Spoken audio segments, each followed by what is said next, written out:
오늘 본문에 나오는 삼손 시대와 흡사합니다. 삼손 시대는 어땠느냐? 어두웠어요. 삼손이 살던 그 시대는요, 암울했어요. 소망도 비전도 또 어떤 발전도 다 멈춰버렸어요. 그래서 참으로 답답하고 어둠의 시대라고 했는데, 그러나 그러한 가운데서도 희망과 소망이 있는 것은 무엇이냐면 예레미야 1장 1절로 3절을 보니까 베냐민 땅 아나돗의 제사장 중 hil기야의 아들 예레미야의 말이니라. 아몬의 아들 유다 왕 요아스의 다스린 지 13년에 여호와의 말씀이 예레미야에게 임하였고, 이랬습니다. 여호와의 말씀이 예레미야에게 임하였고. 자, 구약에 보면요, 아브라함, 이사야, 예레미야, 다니엘, 다윗, 많은 주의 종들, 또 하나님의 일꾼들이 있습니다. 이때 당시에 시기는 요시야 때부터 시드기야가 마지막 왕이거든요. 마지막 왕인 시드기야까지 나라가 급속도로 쇠락할 때예요. 막 차고 올라갈 때가 아니고 쇠락할 때. 그때 어두운 때가 임했습니다. 이때는 어떤 상태였느냐? 우리가 지금 금방 읽었던 것처럼 이스라엘 자손이 다시 여호와의 목전에 악을 행하였으므로 계속 하나님께 악을 행하고 하나님 말을 안 들어요. 주의 종 말도 안 들어요. 선지자 말도 안 들어요. 사람들은 각자 자기가 왕이 되었어요. 무서울 게 없죠. 자기가 왕이에요. 사사기에, 오늘 우리가 사사기를 살펴보는데요, 사사기는 21장 25절로 끝납니다. 21장 25절에 이렇게 나와요. 그때 이스라엘에 왕이 없으므로 사람이 각각 그 소견에 오른 대로 행하였더라. 왕이 없었대요. 대부분은 다 지도자가 있죠. 왕이 없었다는 건요, 이스라엘이란 나라는 왕이 필요 없어요. 전 세계 국가 가운데 하나님이 한 나라를 뽑았거든요. 선택한 민족에 대해서 선민이에요. 그 나라가 이스라엘이에요. 왜 뽑았느냐? 다 하나님을 섬기면 좋겠는데 말을 안 들어요. 그나마 신정국가였던 이스라엘 민족에게만 부탁하면 너희는 나만 믿고 살아라. 세계 모든 민족에 내가 뛰어나게 해줄 것이다. 그게 유대인들이거든요. 하나님은 약속을 지켰고 세계 제일로 하나님이 지금도 만들어주고 계시지 않습니까? 그런데 이렇게까지 했는데도 불구하고 이스라엘 백성들은요, 하나님 말씀을 안 들어요. 거역해요. 그리고 끊임없이 뭐라고 요구하냐? 우리도 왕을 세워주세요. 우리도 왕이 필요해요. 아니, 내가 왕이잖아. 하나님이 너희는 내가 직접 통치하기로 했잖아. 신정국가잖아. 다른 나라는 다 왕이 있다고요. 우리도 왕을 달라고요. 자꾸 왕을 달라고 그래요. 그러니까 하나님께서는 너희는 어떤 왕을 원하는데, 키도 크고요, 집안도 좋고요, 많이 배웠고요, 돈도 많고요. 그래서 뽑았는데 사울왕이죠.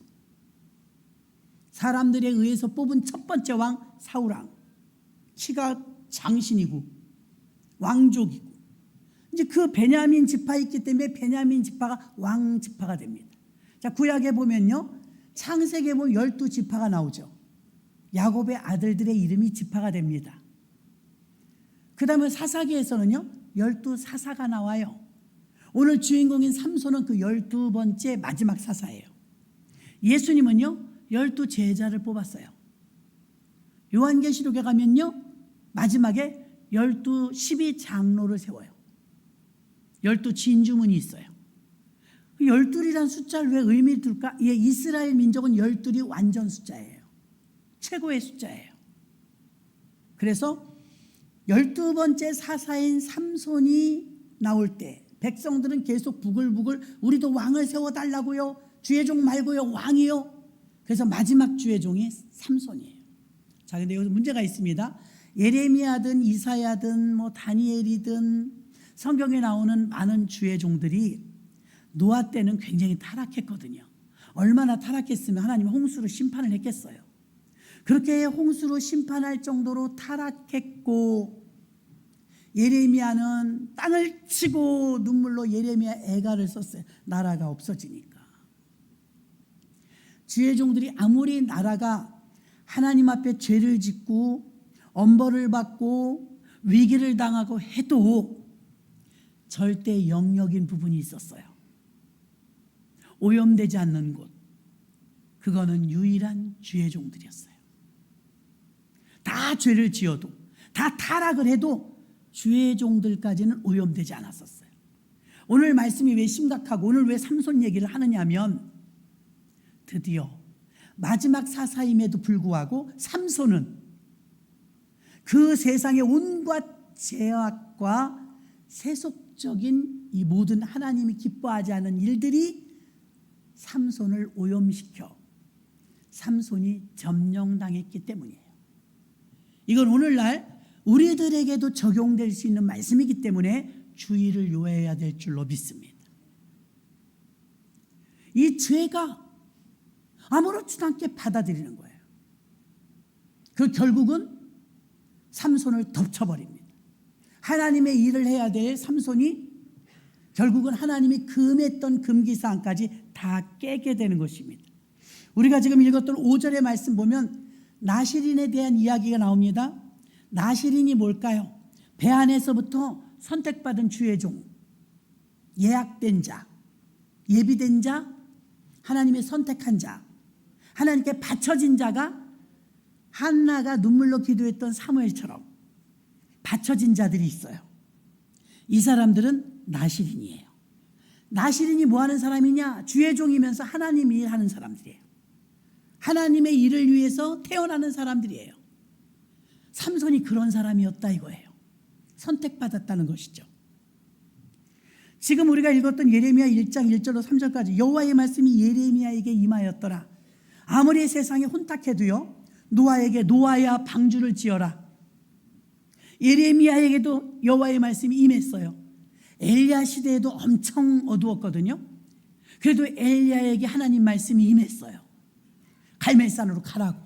자, 이렇게 아무리 세상이 혼탁해도 주의 종들은 오염의 영역에서 벗어났었어요.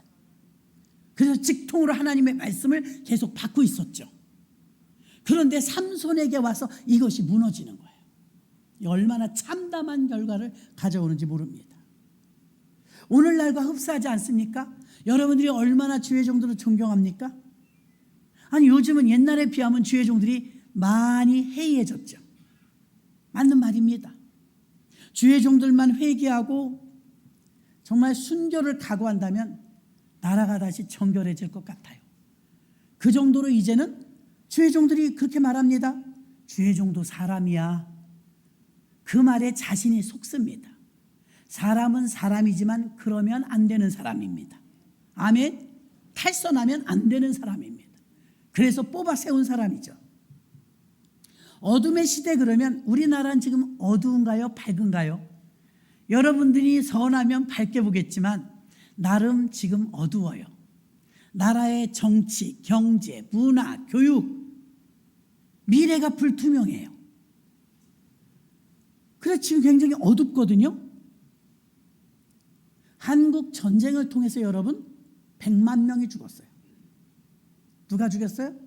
공산주의가 전쟁을 일으켰기 때문이죠. 1917년 소련에는, 지금 소련 없습니다. 레닌과 스탈린을 통해서 교회를 폭파해버렸어요. 그리고 교인들은 전부 수용소로 보냈죠. 누가요? 공산주의가. 1949년 중국의 마오쩌둥은요 4,000명의 기독교인을 죽였어요. 그리고 종교 금지령을 내렸습니다. 누가요? 공산주의가요. 캄보디아의 폴포트라는 이 지도자는요 200만 명의 지식인을 기독교인 포함하여 학살했는데 안경만 껴도 다 죽였대요. 똑똑하면 반란 일으킨다고. 안경 낀 사람 똑똑하다고. 200만 명을 학살해서 유명하죠? 킬링필드 사건이. 온 강의 천지가 피바다가 되었는데 누가 죽였어요? 공산주의가요. 베트남, 쿠바, 전 세계에는 북한을 포함하여 공산주의 국가가 꽤 많습니다. 근데 여러분, 좌파가 됐든 우파가 됐든 공산주의는 다 척결하고 좋아하지 않으리라고 믿습니다. 공산주의는요, 전 세계에서 전쟁으로도 재난으로도 그만큼 죽을 수가 없을 만큼의 숫자인 1억 명을 죽였어요. 1억 명. 누가요? 공산주의가. 그래서 나라가 공산주의화가 되지 않도록 깨어서 기도해야 될 줄로 믿습니다. 요한복음 8장에 보면 진리를 알지니 진리가 너희를 자유케 하리라 했어요. 우리가 자유민주주의 국가인데요, 젊은 세대들은요, 이게 태어나자마자부터 자유를 누렸기 때문에 자유가 그냥 거저인 줄 알고 영원할 줄 알아요. 근데 윗세대들 보면요, 자유의 억압을 받아봤어요. 자유를 강탈당해 봤어요. 자유 없이 살아봤어요. 그래서 자유가 엄청난 대가를 지불한 것이라는 걸 알아요. 수많은 사람이 전쟁터에 나가 죽고 독립운동을 하고 그리고 만세운동을 하고 4.19 혁명 때 피를 뿌리고 민주화운동을 해서 얻어낸 게 자유민주주의 국가입니다. 저절로 얻어진 게 아니에요. 그런데 자유민주주의 국가들이 기독교가 많아요. 자, 기독교에서 예수님은 내가 곧 길이요 진리요 생명이니 당신이 진리라고 했어요. 공산주의는 여러분 정치가 아니에요. 공산주의는요 사단의 회의입니다. 왜냐? 통일교회 문선명은 자기가 아버지래요. 하늘아버지. 성경책도 우리랑 똑같이 생겼는데 속은 달라요. 김일성을 보면요, 김일성, 김정일 보면 우상처럼 38,000개의 동상을 만들어 놓고 배지를 나눠주죠. 그리고 충성맹세를 시킵니다. 공산주의는 목적이 있어요. 공산주의는 사람이 신이라는 거예요. 그래서 자기가 태양 신이래요. 김일성도. 공산주의는요, 공산주의가 되면은 교회 말살 정책부터 펼칩니다. 북한에 교회 없습니다. 공산주의 국가에 교회 없습니다. 교회에 있을 수가 없죠. 왜? 자기가 신이니까. 또 다른 신을, 하나님을 인정하지 않죠. 그럼 공산주의 국가가 왜 자꾸 이렇게 넘나드느냐? 목적이 있죠. 그 목적은 하나님 지우기예요. 대등한 입장이 되기, 자기가 하나님이 되기 원하는 거예요. 이건 아담과 하와 때 들어본 것 같지 않습니까? 하와에게 너 선악과 먹으면 어떻게 된대? 그거 먹으면 죽는데. 사단이 말합니다. 아니야. 그거 먹으면 안 죽어. 그거 먹으면 네가 하나님처럼 돼. 공산주의의 뿌리가 이것과 똑같아요. 네가 그거 먹으면 하나님처럼 돼. 사람이 하나님이라는 거예요. 사람이 신이라는 거예요. 북한에서는요, 예수를 믿으면 3대까지 수용소에 갑니다. 그게 나라입니까? 3대까지. 우리 젊은이들이 이런 걸 잘 몰라요. 유엔에는 주사파가 종교로 등재가 될 정도입니다. 공산주의가 왜 안 되느냐? 하나님을 지우고 자신이 아버지래요. 김일성도 자신이 아버지래요. 문선명도 자신이 아버지래요. 우리는 하나님만이, 육체적인 아버지 외에 신적인 아버지는 하나님만이 아버지십니다. 유일한 아버지십니다. 대등한 어떤 상대가 없습니다. 사람이 아버지가 될 수 없습니다. 육신의 아버지는 낳아주신 분 외에는 아버지가 아니죠. 그러면 김일성이 어떻게 아버지입니까? 문선명이 어떻게 아버지입니까? 그래서 기독교를 말살하는 것입니다. 공산주의 자체는요, 진리가 자유를 주는데 하나님이 없어요. 예수님을 못 믿게 해요. 그럼 진리가 없는데 어떻게 자유가 있어요? 북한에서 오신 분들 말해보세요. 자유 있어요? 자유 있냐고요? 북한에 공산주의 국가에 자유 있어요? 우리가 알기로는 없잖아요. 그래서 공산주의는요, 자유가 없어요. 진리가 없는데 어떻게 자유가 있어요? 우리가 허술허술이다가 그래도 나라가 이 정도 경제도 성장하고 선진국 대열에 들어가는데 뭐 잘못되겠어? 안일하게 생각하셔서는 안 돼요. 자유민주주의 국가를 지켜내야만 합니다. 3만 명이 넘는 탈북민들이 오셨죠. 목숨 걸고 왔어요. 기독교적인 시각으로 봤을 때 그들은 먼저 온 통일이에요. 그들은 먼저 온 통일이에요.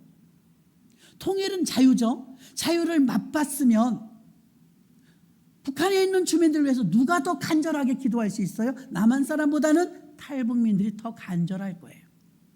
그러나 그들은 잘 먹고 잘 사는 것에 혈안되어 있어요. 돈에 거의 정신들이 팔립니다. 하나님이 원하시는 것은 그런 것이 아니었습니다. 사명이었죠. 먼저 온 통일자들은 사명감을 가져야 될 줄 믿습니다. 어떤 분이 그렇게 간증하대요.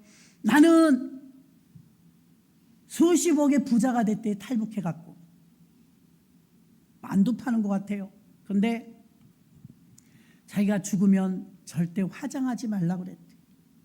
그 말 듣는데 얼마나 사무쳤으면 저럴까. 왜 화장하지 말라고 그랬습니까? 그랬더니 화장하면 내 뼈가루가 혹시 바람에 날려서 북한 갈까 봐. 안 된다. 나는 묻어달라. 그렇게 유언을 해놨대요. 여러분, 남한에 계신 여러분이요, 피를 토하더라고요. 공산주의를 너무 모릅니다. 여러분들이 그렇게 그래 우리는 하나야, 한민족이야, 누가 아니랍니까? 백성들은 불쌍하죠. 한국의 한국 교인들마저 외면하고 이런 부분에 대해서 깨어서 기도하지 못하면 어두움이 안개 덮인 것처럼 다 덮여도 몰라요. 구름인가 보다. 그러고 말아요.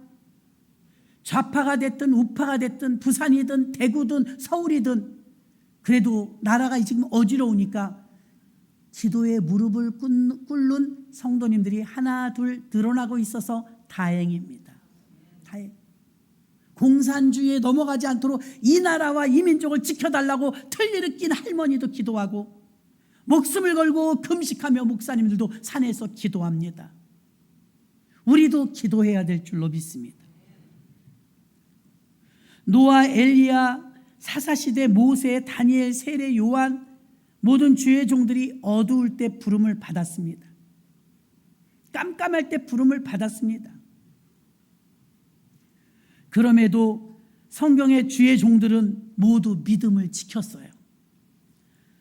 오늘 삼손의 이야기를 살피는 이유는 어둠이 드디어 영적 지도자들까지 삼켜버렸기 때문에 위태로운 상태라는 것을 알려드리는 것입니다. 왜 유독 구약의 주의 종 가운데 삼손만 죄악의 시대에 본인까지 오염되어 타락해버리고 말았는가? 삼손 이야기에는 범죄, 그 다음에 등장하는 간구가 없어요. 포인트는 어렵고 힘들고 죄를 지으며 회개하고 기도해야 되는데 무릎을 꿇지 않아요. 영적으로 보면 코로나를 겪고도 한국교회가 정신을 안 차려요.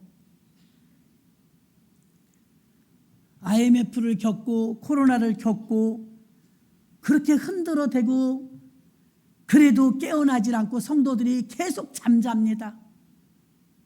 교회가 잠들었다는 특징은 성령이 역사하시지 않죠. 회개기도 하지 않고 구호만 외칩니다. 평등만 외칩니다. 말씀을 전하는데 순종을 하지 않습니다. 헌금까지는 드리는데 희생도 하지 않습니다. 교회 성도들은 잔뜩 있는데 기도실은 텅텅 비어 있습니다. 이것이 오늘날 삼손 시대와 오늘날의 시대와 똑같은데 삼손이 그렇게 죄가 오염돼서 다 먹혀서 두 눈이 다 뽑힐 때까지 왜 그 지경까지 갔을까에 보니까 예레미야든 다니엘이든 이사야든 엘리야든 죽어라 기도했습니다. 오염을 막는 거예요. 그런데 삼손은 기도하는 대목이 별로 없어요. 기도를 하지 않아요? 한국이 다시 깨어나서 부흥의 제2의 도약을 하려면 기도해야 합니다. 이 나라가 공산주의로 넘어가지 않게 지키는 거 우리는 군인도 아닙니다. 군인이 지킬 수 있을 것 같습니까? 정치인이 지켜줄 것 같습니까? 대통령은 믿을만 하고요. 정치인들은 믿을만 합니까? 경찰은 믿을만 합니까? 여러분은 어떤지 모르는데 저는 요즘 점점 안 믿어집니다. 누가 옳은지 모르겠어요. 그러나 좌파가 됐든 우파가 됐든 내가 뜻을 다른 데 갖고 있든 좋은 데 갖고 있든 여러분 우리가 공통적으로 해야 되는 신앙으로 기도해야 된다는 사실입니다. 중요한 사실이에요. 삼손이 기도했더라면 달라졌을 거예요. 삼손은 3가지 나시리는요, 머리를 삭도를 대면 안 돼요. 머리카락 자르면 안 돼요. 2번째, 시체를 가까이 하면 안 돼요. 부정하다고. 3번째, 술 먹으면 안 돼요. 얼마나 타락했냐면 이 3가지를 다 범죄합니다. 어떻게 주의 종이 이 3가지를 다 범할까요? 여러분 집사님, 권사님, 장로님 가정에서 믿음 없는 며느리, 믿음 없는 사위 얻으려면 좀 찝찝합니다. 많이 답답해해요. 이왕이면 예수 믿으면 좋겠는데, 이왕이면 예수 잘 믿는 사람이었으면 좋겠는데, 아니 결혼하면서 교회라도 잘 나오면 좋겠는데, 굉장히 어려워요. 그렇게 순종하는 사람은 철저한 준비기도 않고는요 어린 반푼어치도 없어요. 그렇게 쉬운 줄 알아요? 최하 10년입니다. 최하 10년은 어머니 아버지가 눈물로 기도해야 부시시 나와요. 아니면 미리 준비기도 하는 거예요.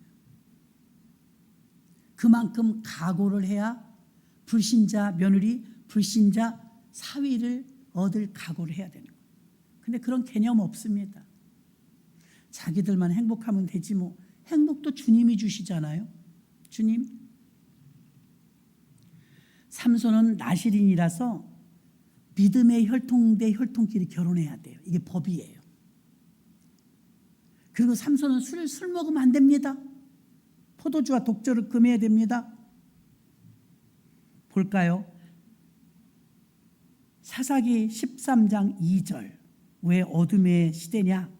소라 땅에 단지파 가족 중 마노아라 이름하는 자가 있더라. 그 아내가 잉태하지 못함으로 생산치 못하더니. 지금 시대와 거의 비슷해요. 지금 임신하신 분들은 참 복이에요.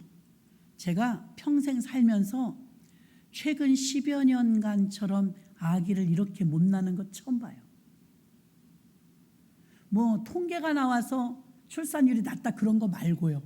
믿음의 가정, 기도하는 가정에도요 잉태를 못해요. 이상하게 잉태가 막혔어요. 우리들이 결혼할 당시 잉태 못하는 게 기적이었어요. 무조건 다 결혼하면 아기 가져요.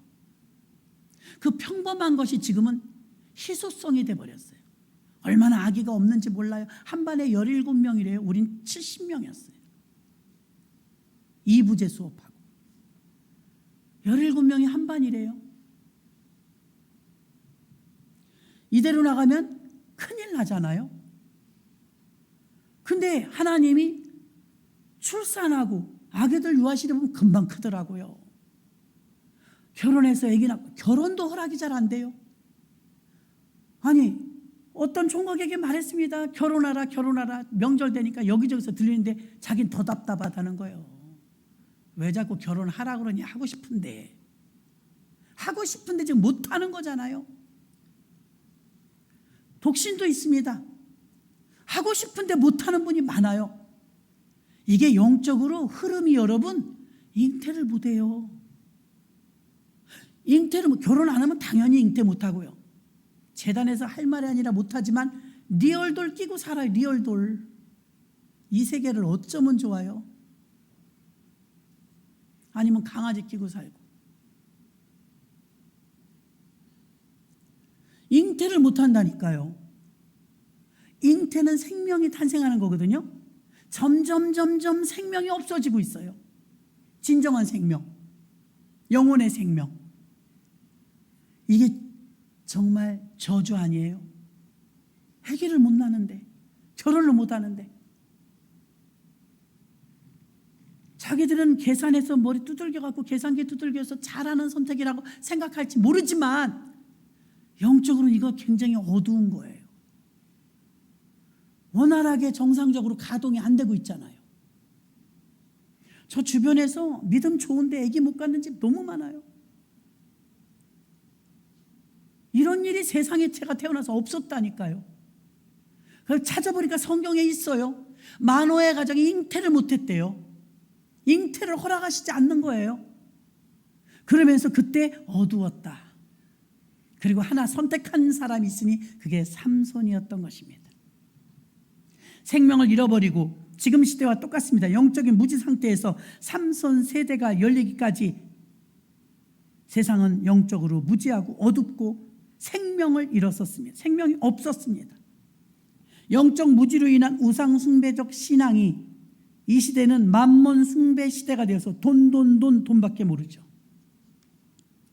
어둠의 시대를 구원하는 방법 첫 번째는 거룩입니다.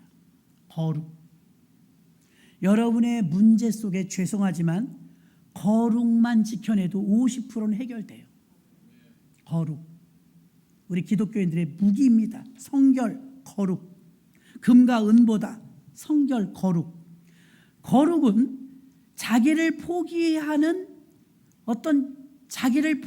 과정을 거쳐서 진정한 즐거움을 찾는 자리까지 가야 되는데 신명기 10장 6절부터 9절까지 중에 7절에 이렇게 나와요. 또 거기서 발행하여 굿고다에 이르고 굿고다에서 발행하여 욤바다에 이른즉 그 땅에 시내가 많았으며. 자, 욤바다라는 말이 나와요. 어려운 말이죠. 욤바다, 거기에 시내가 많았다. 풍요하죠. 샘물, 즐거움, 이런 뜻이에요. 샘물, 즐거움, 욤바다. 자, 거룩해서 오는, 여러분 목욕탕에 가서 푹 담그고 때 밀고 나오면 즐거워요, 안 즐거워요? 상쾌하고 즐겁잖아요. 우리가 어두운 세상에 깨끗하게만 해도 즐거워요. 기뻐요. 어떤 사람은 말합니다. 남자분들이요, 예수 믿으면 무슨 재미로 살아? 한 잔씩 하지도 못하고. 예수 믿는 분들에게 물어보십시오. 예수 안에서 얼마나 재밌는지. 여러분이 예수 안으로 깊이 들어오지 않아서 그렇지, 깊이 들어오시면 예수가 주는 즐거움이 있어요. 선한 즐거움, 기쁨, 그게 욤바다예요. 샘물, 즐거움, 하나님이 함께하면 즐겁다는 뜻이에요. 아멘. 하나님이 함께하면 즐겁습니까? 안 즐겁습니까? 저 밤에 내려와서 혼자 기도하면서 빙글빙글 돌면서 기도하잖아요. 그럼 충만할 때가 있잖아요. 성령 충만하면요, 올라가고 싶지도 않아요. 이대로 멈췄으면 너무 즐겁고 너무 행복하고 너무 기쁘고 너무 안락해요. 아멘. 여러분도 하셔도 돼요. 저도 아무 때나 내려와서 하니까요. 그 맛을 알아야 된다, 이 말이. 그게 바로 욤바다의 즐거움이에요. 에어컨이 없는 시대에 어떻게 살았나 싶어요. 난 이제 여름마다 에어컨 없으면 못 살 것 같아요. 에어컨이 없는 시절 살았죠. 우물가에서 등목해본 분, 등목. 여자들은 밤에 많이 했죠. 남자들은 아무 때나 우통 벗고 펌프 앞에 와서 물 뿌려달라고 그래요.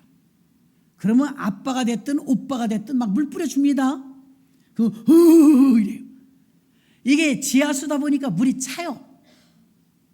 여러분, 분명히 에어컨이 없었고요, 불편한 시대였어요.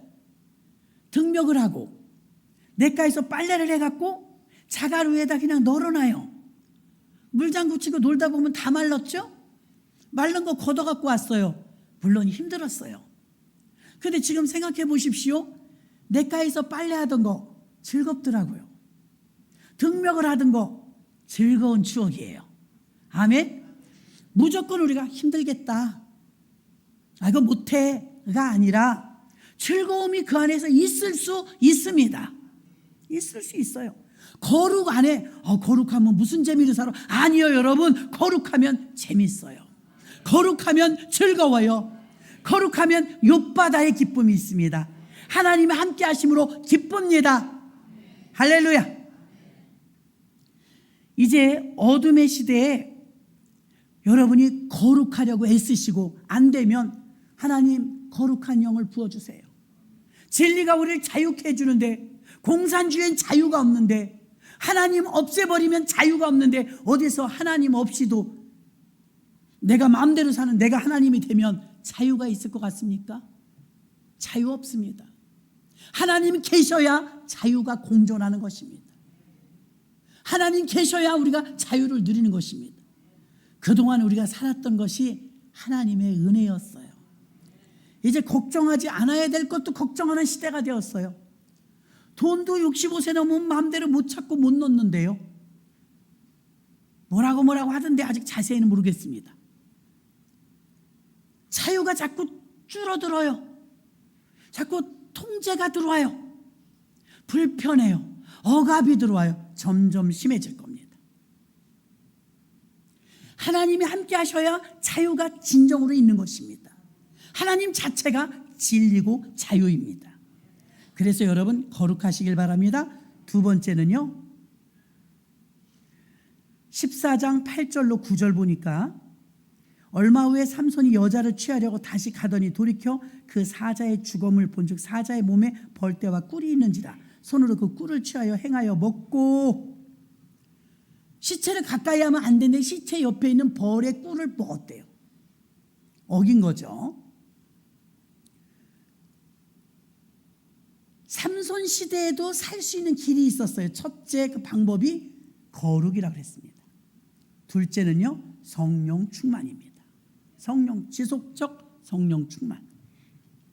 시체를 만지면 안 된다는 규정을 어겼어요.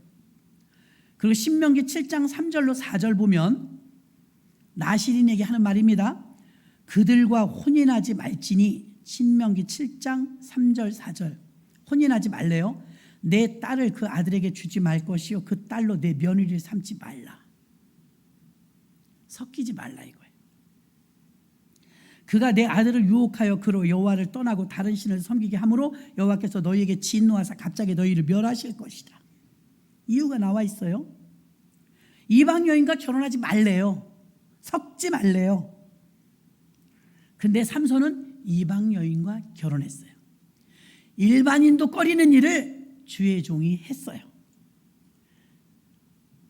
신명기 7장 3절로 4절에 그들과 혼인하지 말라고 했음에도 불구하고 어겼죠. 또 사사기 14장 10절 보면 포도주와 독주를 먹지 말라고 했는데 삼손의 아비가 여자에게로 내려가매 삼손이 거기서 잔치를 배설하였으니 소녀는 이렇게 행하는 풍속이 있음이로라. 여기서 잔치라는 말이 나와요. 우리 한국어의 잔치가 아닙니다. 이 원어를 보면 미시테 이렇게 되어 있어요. 미시테, 포도주를 먹다 이렇게 되어 있어요. 잔치에는 늘 술이 있다는 거예요.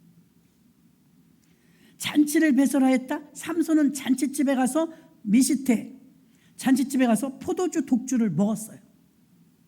일반인도 꺼리는 일을 주의 종이 했다는 겁니다.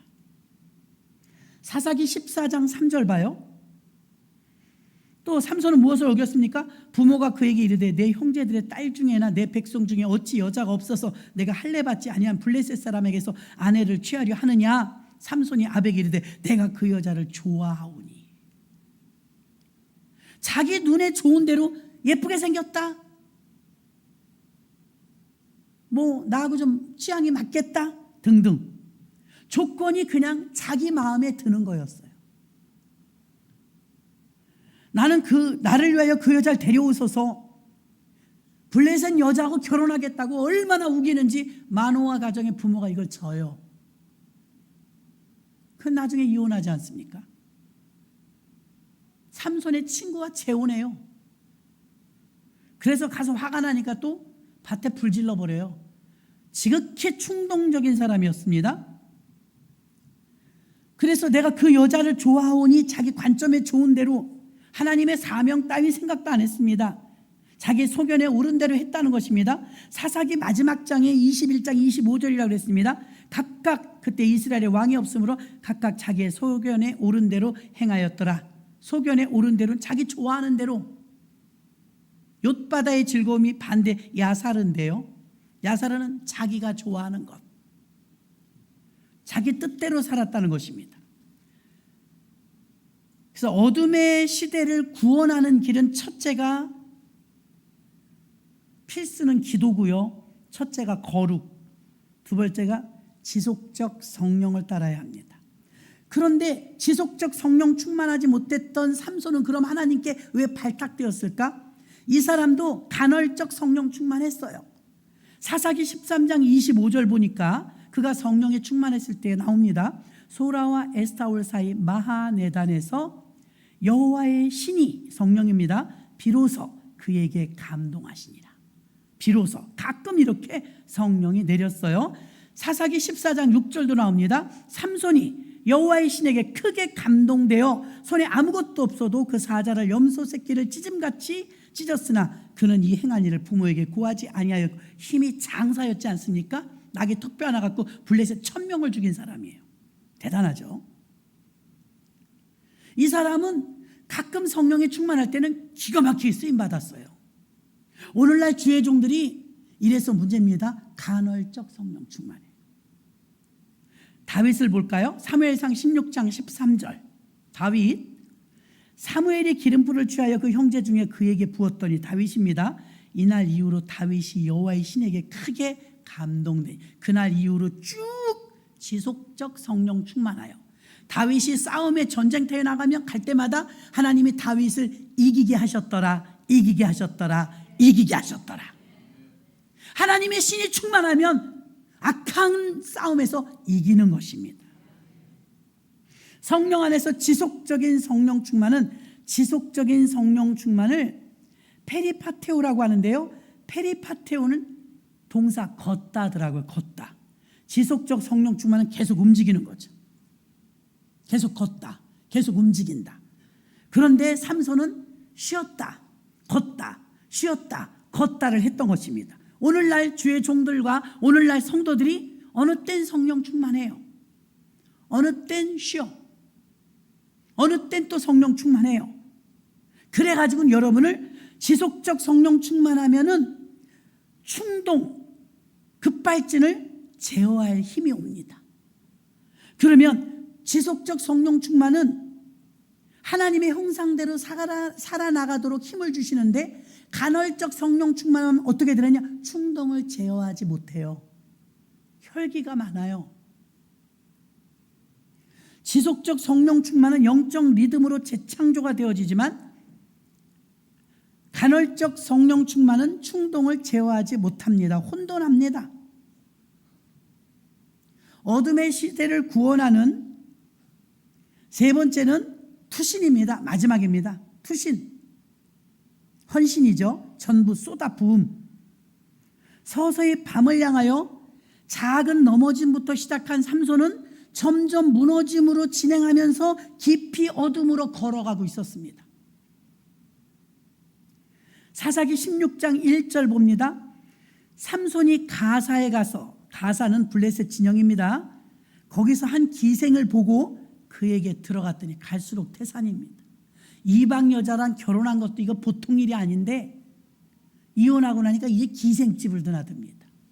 이게 주의 종입니다. 점점 어둠으로 걸어 들어가 있는 삼손은 그동안 하나님이 주셨던 은혜를 다 까먹고 있었습니다. 자기의 괴력의 힘이 은혜였다는 걸 놓친 거죠. 완전히 무너져 버릴 때까지 소망의 빛이 완전히 무너진 그 자리에서 다시 피어날 수가 있는데, 어떤 일이 있느냐? 나시린으로서 이렇게 타락하고 끝났느냐? 그렇게 끝나진 않았어요. 반전 한번 주십니다. 반전, 사사기 16장 22절. 삼손의 머리털이 밀린 후에 다시 자라기 시작하니라. 이 말이 뭘? 머리털이 깎이니까 힘이 다 빠졌잖아요. 힘이 빠진 걸 본인이 몰랐어요. 그리고 다시 힘이 올 거라고 블레셋도 생각 안 했고 삼손도 생각 안 했어요. 어느 날 드릴라라는 영화를 보면, 드릴라가 누구예요? 삼손을 망하게 한 여자죠. 남자분들은 여자를 조심해야 됩니다. 그날 이후로 지금까지 수천 년이 흘렀는데 마리아, 사라, 성경에 나오는 라헬 이런 이름은 지금 외국 가면 많아요. 성경에 이 여자 하나 때문에 드릴라란 이름이 그 여자 하나로 끝납니다. 없어요. 빌라도도 그렇고. 드릴라란 이름을 누가 쓰질 않아요. 삼손을 망하게 한 여자. 결국 힘을 뺏긴 삼손은 잡혀가죠. 다시 힘을 쓸까 봐 두 눈을 산채로 빼요. 와, 두 눈을 산채로 빼갖고요. 가보면 있어요. 지금 제 키만한 연자맷돌이 있더라고요. 거기에 달구지를 걸어서 소나 말이 끌어야 되거든요. 삼손에게 끌게 했어요. 제가 그걸 가서 보고 느끼는 사진도 찍어왔는데 아무리 돌려도 제자리예요. 뱅글뱅글 도는 거예요.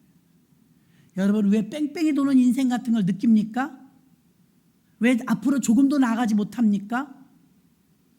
우리나라는 지금 그렇게 정체되고 있지 않은가요?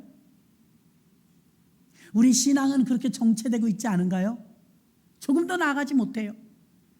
삼손이 연자맷돌 돌린 거 가서 봤더니요, 야, 어마무시하게 무겁겠더라고요. 그걸 사람의 힘으로 끄는 거예요. 아무리 다 까지도록 끌어도 그 자리에서만 도는 거예요. 구조가 그렇게 생겨 있더라고요. 마지막으로 드릴라라는 영화를 보면요, 삼손이 감옥에서 드디어 회개해요. 하나님, 저 블레셋 사람들이 조롱하는 거야. 야, 네가 삼손이야? 그 천하장사 삼손이야? 야, 삼손 내가 딱일 때라도 못 덤비네? 이렇게 조롱했어요. 치가 떨리죠. 그 힘셌던 사람이 머리카락이 자라기 시작하는데 힘이 나는지 몰랐어요. 삼손도 모르고 다 몰랐죠. 삼손이 이렇게 기도합니다. 하나님, 마지막 소원이 있습니다. 내 마지막 소원은 나를 감옥에서 나가게 해달라는 게 아닙니다. 내가 마지막 내게 한 번만 더 힘을 주옵소서. 그럼 저 블레셋 원수들을 죽이고 나도 죽겠습니다. 하나님, 내게 한 번만 더 힘을 주세요. 그랬더니 그 나라 왕이랑 귀족들이 삼손 불러와, 삼손 불러와 조롱하는 거예요. 야, 삼손을 한번 나와서 우리 놀리자. 그래갖고 원형 경기장에 모인 거예요. 원형 경기장에서 삼손 뺑뺑이 돌리려고 조롱하려고 불렀는데 삼손이 그 운동장 나가기 직전에 자기를 부축해서 앞을 못 보니까 자기 부축해서 오는 소년에게 말합니다. 소년아, 내가 부탁이 있다. 원형 경기장 나가기 직전에 이 원형 경기장을 받치고 있는 큰 두 개의 기둥이 있지. 나를 거기다 세워줘. 그 옆에 나를 세워줘. 왜 그런지 몰랐어요, 이 소녀는. 알았어. 그리고 마지막 만져보니까 양쪽으로 기둥이 있어요. 큰 기둥 두 개. 이 두 개가 지금 저 원형 경기장에 몇 명 들어왔냐? 오늘 3,000명 왔대. 3,000명. 많이 왔구나. 3,000명이 2층에 이제 다 있는 거예요. 이 두 개의 기둥을 그 영화에서 보면 정말 눈물 납니다. 마지막 하나님께 기도합니다. 하나님, 나에게 한 번만 더 힘을 주세요. 여호와의 이름이 조롱당한 것을 면하고 가게 해주시고 저 원수를 갚게 하여 주옵소서. 그리고 양쪽에 손을 대고요, 아버지 하고 빌어요. 하나님을 부르고 여호와여. 마지막으로. 근데요, 괴력이 나오는데 하나님이 힘을 주신 거죠. 양쪽으로 밀어낸 기둥이 우지끈하더니 사람들은 지진이 난 줄 알아요. 왜 흔들리냐 이거예요. 있는 힘을 다해서 양쪽으로 밀어냈더니 기둥이 부서져 버렸어요. 기둥이 부서지면서 철골인데도 불구하고 다 무너지면서 3,000명이 막 다 즉사를 하는데 거기에 삼손도 깔려서 죽었어요. 장엄하게 전사한 거죠.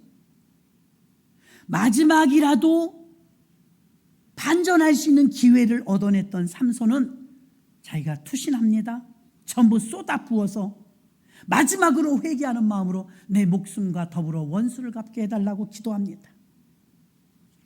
사사기 16장 25절로 27절입니다. 그가 더듬어 잡은 기둥은 사명 때문이었습니다. 그들의 마음이 즐거울 때 블레셋 사람입니다. 삼손을 불러다가 우리를 위하여 제주를 부리게 하자 하고 옥에서 삼손을 불러내매 삼손이 그들을 위하여 제주를 부리니라.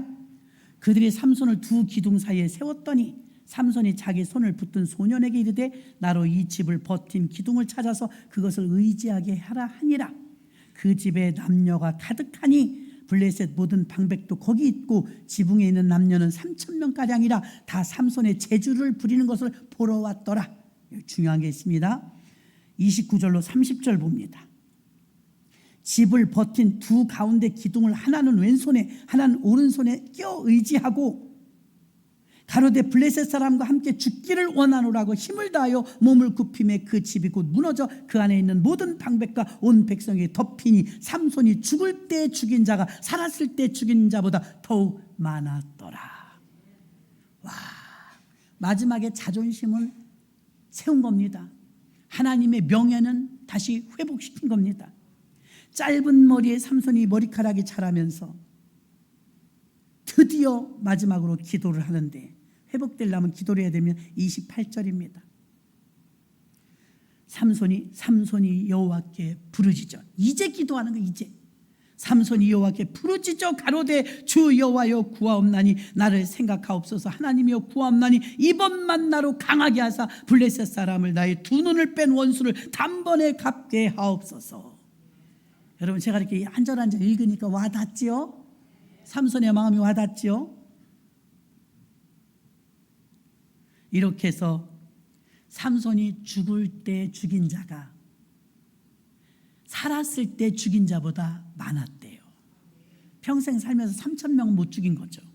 나게 특별히 1,000명을 죽였어도. 삼손은 이렇게 순교하고 인생은 마치지만 순교할 때는 멋졌어요. 말만이 아니고 행동으로 옮겼으며 자신을 투신하여 자신을 드렸습니다. 더 나은 사명자가 되려고 더 높은 것을 바라보지 마시고 끝까지 믿음을 지키고 있는 자리에서 충성하시기를 주의 이름으로 축원합니다. 우리는 지금 삼손 세대를 살고 있습니다. 어둠의 시대에도 하나님은 주도적으로 구원을 이루고 계시고 주도적으로 말씀을 주고 계십니다.